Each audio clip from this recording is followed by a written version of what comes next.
In 2016, Warcraft seemed poised to break the so-called video game movie curse. With a massive $160 million budget, the backing of Blizzard Entertainment, and Moon director Duncan Jones at the helm, the adaptation of one of the most popular MMORPGs of all time was expected to be a hit in every sense. And in some ways, it was grossing over $439 million globally. Yet nearly a decade later, Warcraft is remembered less as a trailblazer and more as a prime example of untapped potential and cinematic overreach. Unlike many film flops, Warcraft wasn't rejected by audiences on financial grounds. Internationally, particularly in China, the film performed well enough to be considered a success. But its critical reception told a very different story. Rotten Tomatoes awarded the movie a paltry 29%, and Metacritic wasn't much kinder. Despite stunning visuals and a cast that gave it their all, Warcraft failed to resonate emotionally or narratively with critics, or with a broader movie-going audience unfamiliar with its rich, but convoluted, source material. The film's ambition was evident. Instead of simplifying the lore, Warcraft attempted to weave together multiple threads from Blizzard's long-running Warcraft novels and in-game narratives. The story mainly pulled from Rise of the Horde and The Last Guardian, centering on the clash between the orc clans of Draenor and the human kingdoms of Azeroth. In a refreshing twist on traditional fantasy tropes, the film avoided a strictly good versus evil narrative and offered moral complexity through characters like the noble orc chieftain Dorodin and conflicted human leaders. Visually, Warcraft impressed.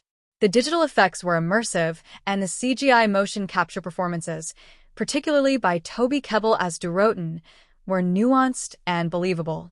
Life-sized props and detailed set design further grounded the action in tangible realism. But even the most beautiful visual landscapes couldn't save a story that felt both overstuffed and underexplained. Part of the issue was tonal inconsistency. The film struggled to strike a balance between honoring the deep lore beloved by longtime World of Warcraft fans and making the story accessible to newcomers. It was too insider-driven for casual viewers, yet not specific or cohesive enough to truly satisfy its core fanbase. The characters, while interesting, were hurriedly introduced and often underdeveloped, likely due in part to the 40 minutes of content reportedly cut from the final edit.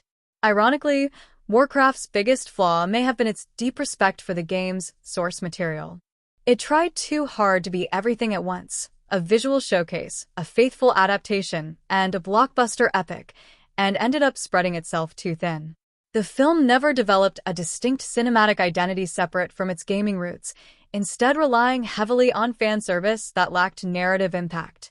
Even Duncan Jones admitted later that the film's structure had been compromised in the editing room.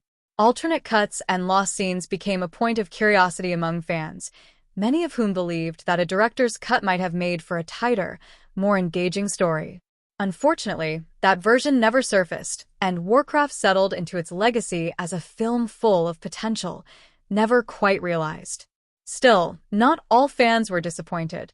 For some, Warcraft holds nostalgic charm, a flawed but entertaining slice of fantasy cinema. It introduced iconic characters like Gul'dan, Lothar, and Garona to a wider audience and gave World of Warcraft players the rare chance to see beloved locations brought to life on the big screen. But without a sequel and with its broader cultural footprint fading, Warcraft remains a cautionary tale about the difficulty of translating expansive interactive worlds into contained cinematic experiences.